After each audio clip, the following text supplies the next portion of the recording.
exciting review of The Rules of Wealth by Richard Templar. And today we're going to examine Rule 48 to 52. Right, 5 rules of wealth. And I'm so excited about the rules that we are reviewing today. Rule 48 says, understand what investing really is. In case you really don't know what investing is, right? Investing is putting your money into a venture to make more money, interest, dividend, profit, but there must be more money involved, right? So many investments have a twofold purpose. They generate income and they increase in value. Let's take property, for example. If you're investing in property, right, you have the asset. That asset can generate income for you, maybe in form of rental. If you rent it out, you can be earning rental income from your property for so many years, and at the same time that property is appreciating in value. If you wake up someday and you decide to sell it, you are going to sell it at a higher value. The same way with shares or stocks. If you buy it, you are going to be earning dividend from it, and then your capital still remains, your main money still remains, increasing in value. You can invest in anything. Sometimes we limit ourselves to a few things, that I can only invest in stocks or in property. No, you can invest in different things. You can invest in company shares, you can invest in property, the common ones, right? You can invest in fine wine, in painting, you can invest in clothes. You can invest in ideas. Somebody has a great idea, you invest it, you sponsor it to bring it to life. You can invest in people. There are some people who are called angel investors. You meet somebody who has a good business idea, you sponsor it. Sometimes you invest in yourself as well. You invest in a skill, in a course, because you know that it is going to be yielding more money for you later on. You can also invest in your brand to create brand awareness. It is a plus for your brand, right? But then you need to know, have this at the back of your mind when you're investing. If your aim is to make money, there are some investments where your aim is not to make money. You just want to do it for the sake of humanity. You just find some children who cannot afford school fees and you pay their school fees, right? You are not expecting money in return in that case, right? But if your aim is to make money, then you have to sit down and think about that investment. Will it really bring you in money?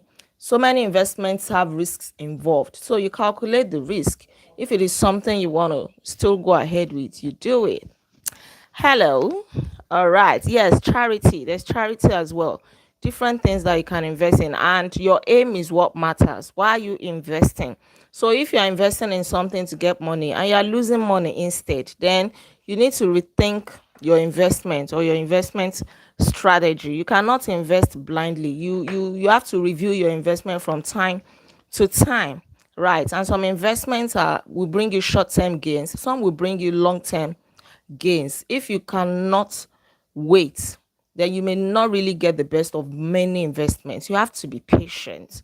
Yes, you have to be patient for your money to compound. You have to be patient for the value of your investments to rise, and so on. Remember that investments of any sort are a form of gambling, no matter which way you look at it, because nothing is really sure actually. Every investment involves a kind of risk or the other. So if you don't have a big appetite for risk, then go for low risk investments. You can still get some decent returns. It may not be so much, but you still be getting something. There are some people that have a high risk appetite. They go for high risk investment. They know that if they lose, fine, they'll cope with it. And if they win, it's a big win for them. So know your own investment or risk appetite. Know your risk appetite and go for what suits you. Rule 49 says, build a bit of capital, then invest it wisely. Lots of people don't get prosperous because, as we saw earlier, they are too lazy to be wealthy. Too lazy. If you are lazy, you cannot be wealthy, you cannot be successful. But a lot of people are not lazy. The problem is that they don't know what to do once they start to earn some money. They have a job quite all right. Right. But they don't know what to do with the money. They think that their salary is to be spent. They'll say that, oh, I've earned it, I deserve it, then I must spend it. That is the problem. They continue to remain poor. They continue to be broke, even though they have a job, because they're spending all their money. They don't know how to gather their salaries or wages as a capital to invest wisely into something that will be yielding for them, even yield more salaries for them. Right. They don't know. Fine, you have earned your money. You deserve it because you work for it. You didn't steal it. But should you spend it all? No. You must not spend it all. Treat your salary as a seed. Right. Treat your salary as a seed. You know, there was a time the author Richard Templar said that he got some huge tax returns because he had been paying heavy tax, and when the tax was recalculated, they saw that, oh, he's been paying heavily, you know. So he got some tax returns and it was a huge amount. What did he do? He blew it up. He went on a holiday. He went to enjoy himself with the money.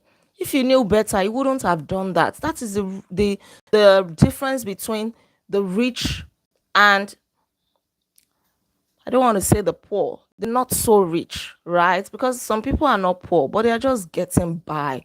They're just living from hand to mouth. They can actually do better. You know, a rich person will see such a huge tax returns and look for ways to make more money with it. It is the interest from that money, in fact, the grandchildren, the grand interest from that money, that will now be used for enjoyment. But the not so rich people will see every opportunity to enjoy. I have earned this money. You know, it feels so cool. You want to reward yourself, but it shouldn't be your default um your default reaction every time you earn money, that, oh, I must spend a part of it. And sometimes you earn a huge amount of money, it is not yet time for enjoyment. It is not yet time for pleasure.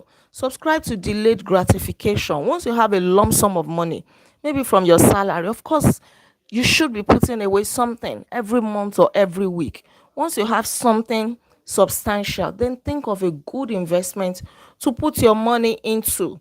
Any enjoyment that you don't get now is not a loss. You're actually postponing it so that you can have a better enjoyment later in life.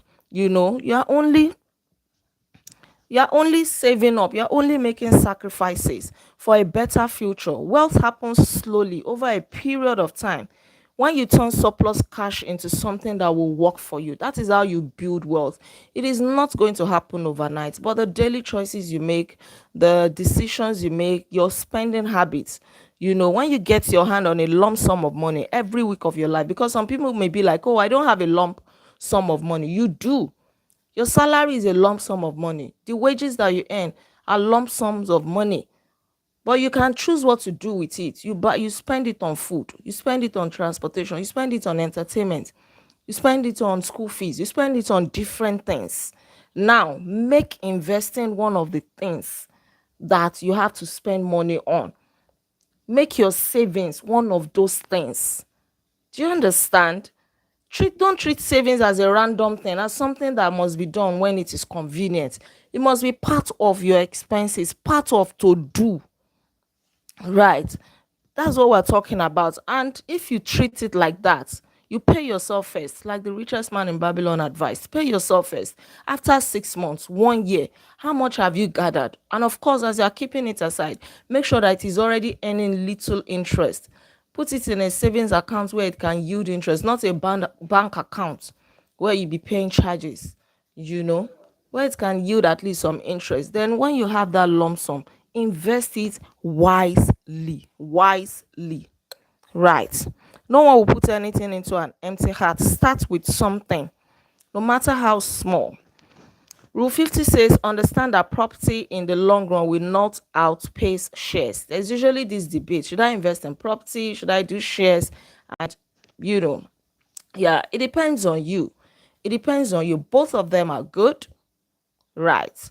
Both of them are good. There was a time, during the time of the dot-com crash of year 2000. I remember vividly because I also invested in shares with a group of people who were youths then, and many of us were were in school.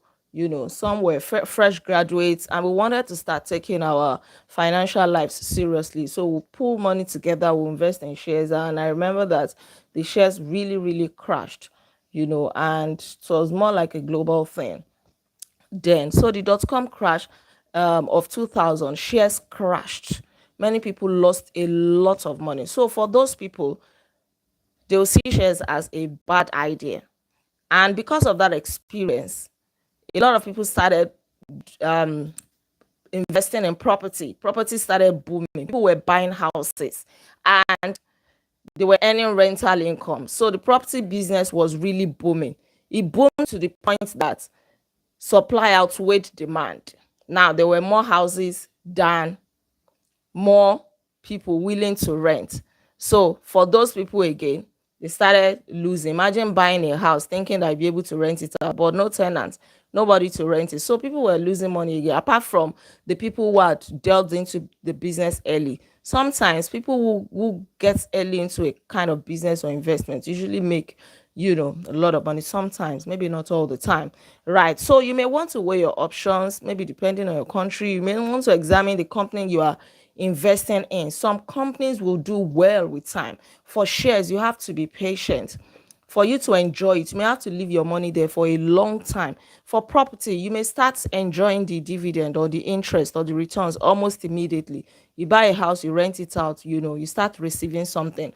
But then you also have to be careful, because a lot of people go into the property business thinking that, oh, they will easily get tenants. And there are times that tenants are scarce. What happens? Your house is empty. Nobody occupies it. So the house is there for years, right? But you are not really making money from it. How many years will you wait before you make money enough for the cost of that house? But one good thing about property is that it is an asset. If you don't get somebody to live there, you can live there. You can move in there yourself. You are not going to live on the street. So you can buy a house where you live in and you rent out a part of it, especially if you're a middle income earner. Right. I think I need to make a separate video on this. I see a lot of middle income earners and low income earners make some mistakes when it comes to housing. You build a big house because you're a family of 4. When your children start going to the university, the house becomes empty. There are so many empty rooms gathering dust. You can build it in such a way that when the children leave home, you can rent out a part of it, that'll be generating income for you. That way it serves as an asset, not a liability. Right. You even struggle to complete the house in the first place because it is too big. Your salary, your income is going into building the house, and then you build it. A family of 4. What are you doing with a 6-bedroom flat, 7-bedroom flat, a mansion? Right. Well, that is a topic for another day. So any decent investment portfolio is going to include a property as a matter of course. Investing in property is good business. I'm a real estate consultant, and I can say that for a fact. It is good business, but make sure you know what you're doing. Make sure you ask questions, right? Can be capital intensive, so you don't want to lose your money making the wrong property investment. All right. Rule 51 says, master the art of selling. This is very, very important. You must know how to sell. And selling is not always that you're selling a good, you're selling a product or something like that. Even to sell yourself. A lot of people say, I don't know how to sell. But you have a CV, you're looking for a job. What are you doing on your CV? You're selling yourself. If you don't put something convincing on your CV, nobody will hire you. That's why people lie. Oh, I can do this, I can do that, I can work under pressure. When they get the job, we start seeing their flaws, that they actually lied. Right. So you must learn how to sell, just as making deal is a vital skill. So is selling, and they aren't always the same thing. You can make a good deal once in a while, go for contracts, but to convince somebody to buy what you're selling is a skill that you must learn. To persuade people to buy. Somebody does not want to buy, but you're able to persuade them to buy. If you learn it, you have hit a jackpot. I'm telling you. Right. One of the most important things you have to be able to sell in life to increase your prosperity is yourself. You should be able to sell yourself. So selling goes beyond just selling something, selling a product or a service. No, it goes beyond that. Because sometimes people buy from you because of you. I know a lot of people who buy from me because it is me. That, Dr. Lida Agbaje, no, I believe you, I trust you. And that has to do with how you present yourself, how you present your brand. So as you are selling, you have to think about yourself. What do you want to sell? First and foremost, you cannot make money without selling. Selling is where it's at. Every rich person knows this simple fact. Even poor people, sorry, every poor person doesn't. Or maybe they know, but they are too lazy, or they think that it is not important. Whatever you do to make yourself prosperous will involve selling your skills, selling things, selling ideas, selling yourself. Right? You should be able to sell yourself and your abilities. You should be able to sell your skills, your attributes. You should be able to sell your knowledge. I can do this. Hire me. You should be able to sell something while you are asleep. You are sleeping, but money is coming in. Everybody should get to that level. It's a very good thing. You should be able to sell in countries that you have never been to, but your products are there. I used to have a cousin who was making plantain chips. She would send the plantain chips through people who are traveling to different countries. She has never been to some of these countries, but her goods are there. She's making money in foreign currencies. Right? She'll be able to sell through other people. You can't be the only one selling what you're selling. You're going to be limited. You recruit people, you offer them commission, offer them incentives, rewards, cut deals with them. You sell this, you earn this amount of money. So that where you cannot reach, they will reach there. They will sell on your behalf. That is how you make a lot of money. Should be able to sell things that people need. Don't just start selling what people don't want, what they don't need, or what they will need once in a year. If that is what you are selling, then do you have a plan to reach as many people as possible? Right?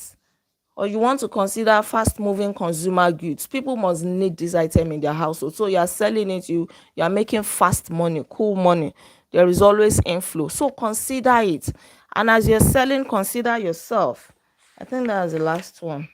All right, yes, that's the last one. Let me not mix it up. Right. And everywhere you go, don't lose sight of the fact that you are selling. You don't have to be a sales rep. You don't have to write it on your forehead that you're selling. There are ways you can sell strategically. You can be talking and you are also selling because you are conscious of that fact.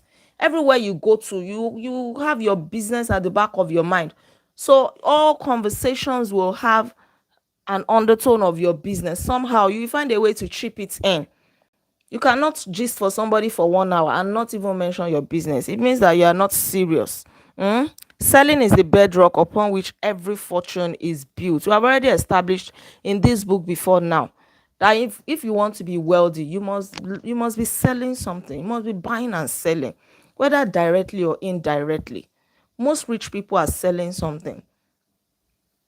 Bill Gates, Jeff Bezos of Amazon, Bill Gates selling computers, Jeff Bezos, Amazon, they sell different things. They sell other people's products. Some people launch platforms. You sell on their platforms.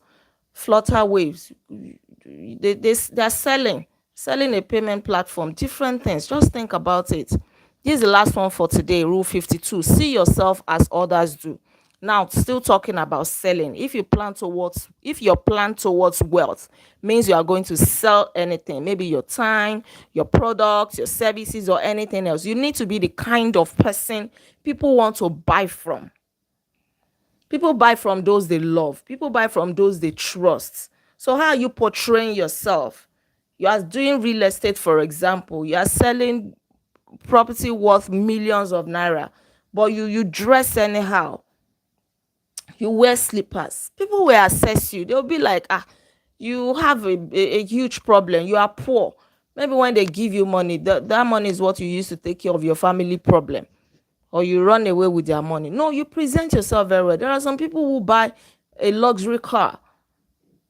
It may not be convenient, but the brand they want to portray requires it. It is an investment in their business. So you don't copy them and go and buy that kind of car and be struggling financially. No, they want to use it for revenue purpose.